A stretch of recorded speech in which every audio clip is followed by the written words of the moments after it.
ખેડાના ચકલાસી નજીક કેમિકલ ભરેલું ટેન્કર પલટતા દોડધામ મચી ગઈ। અમદાવાદ વડોદરા એક્સપ્રેસ હાઈવે પર ચકલાસી નજીક અકસ્માતે ટેન્કર પલટ્યું હતું। હાઈવે પરની રેલિંગ તોડીને 20 ફૂટ ખાડામાં ટેન્કર ખાબક્યું હતું। અકસ્માત બાદ ટેન્કરમાં ભરેલું હાઇડ્રોજન પેરોક્સાઇડ નામનું કેમિકલ લીકેજ થયું હતું અને આ કેમિકલ ભરેલા ટેન્કર દહેજથી અમદાવાદ લઈ જતી વખતે આ દુર્ઘટના સર્જાઈ હતી।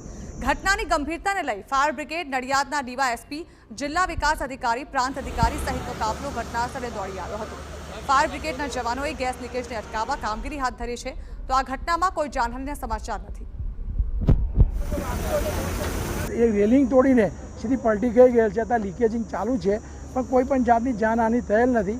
આણંદ ફાયર બ્રિગેડની 3 ગાડી, નડિયાદ ફાયર બ્રિગેડ પણ અહીંયા હાજર છે, એમની પણ એક ગાડી આવી ગયેલ છે અને પાણીથી સ્પ્રે કરી અને એને ડાયલ્યુટ કરવાનું કામગીરી ચાલુ છે। ટેન્કર છે એ ટેન્કરની અંદર હાઇડ્રોજન પેરોક્સાઇડ ભરેલું હતું અને દહેજથી લઈને અમદાવાદ તરફ જઈ રહ્યો હતો।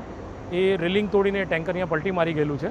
પરિણામે તેમાંથી હાઇડ્રોજન પેરોક્સાઇડ લીક થઈ રહેલું છે અને એના માટે અહીંયા આગળ એસડીઆરએફની ટીમ અને ફાયરની ટીમો, એસડીએમ સાહેબ નડિયાદ અને વહીવટીતંત્રનો બધો સ્ટાફ અહીંયા આવેલો છે।